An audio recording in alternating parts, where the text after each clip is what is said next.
নগৰ মৰিকলঙত তিনিদিনীয়াকৈ ৩০তম শ্ৰী শ্ৰী মদ ভাগৱত পাঠ।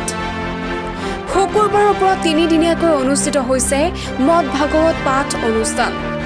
নগৰ মৰিকলং বৰঘাট আঞ্চলিক বাৰকৰীয়া ৰাইজৰ উদ্যোগত মৰিকলং বৰঘাট ৰাজহুৱা ভৱনত অনুষ্ঠিত হৈছে এই মদ ভাগৱত পাঠ অনুষ্ঠান।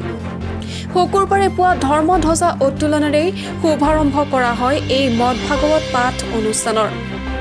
এই অনুষ্ঠানত অঞ্চলৰ ৭৫ বছৰ ঊৰ্ধৰ লোকসকলক সম্বৰ্ধনা জনোৱা হয়।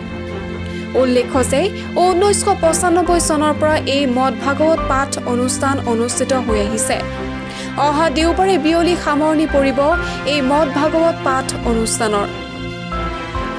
নগাঁৱৰ পৰা বিভূতি Bora report, Batadrava live.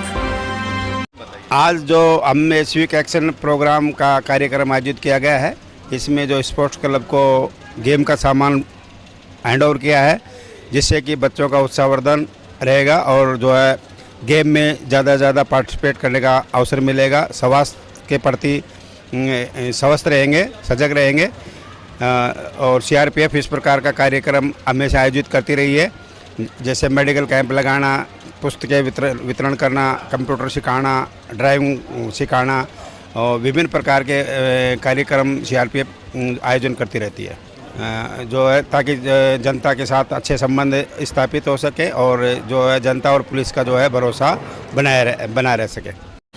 34 battalion CRPF কাটিমাৰী নগাঁৱৰ দ্বাৰা আমাৰ অম্লান গোষ্ঠীলৈ ক্ৰীড়াৰ সামগ্ৰী বিতৰণ কৰিছে। আগতেও CRPFৰ তৰফৰ পৰা সামাজিক ক্ষেত্ৰত তেওঁলোকে কাম কৰি আহিছে আৰু এইবাৰ ক্ৰীড়াৰ ক্ষেত্ৰত আমালৈ যিখিনি সামগ্ৰী স্পৰ্টছৰ সামগ্ৰী আগবঢ়ালে, তাৰ দ্বাৰা আমাৰ নগাঁৱৰ বিভিন্ন খেলুৱৈ উপকৃত হ'ব পাৰিব। ইয়াতে জিমৰ সামগ্ৰী আছে, ক্ৰিকেটৰ সামগ্ৰী আছে আৰু ফুটবল, ভলীবল যথেষ্টখিনি সামগ্ৰী আছে। তাৰ পৰা আমাৰ নগাঁৱৰ খেলুৱৈখিনি, PK টাউনৰ খেলুৱৈখিনি উপকৃত হ'ব পাৰিব। ধন্যবাদ।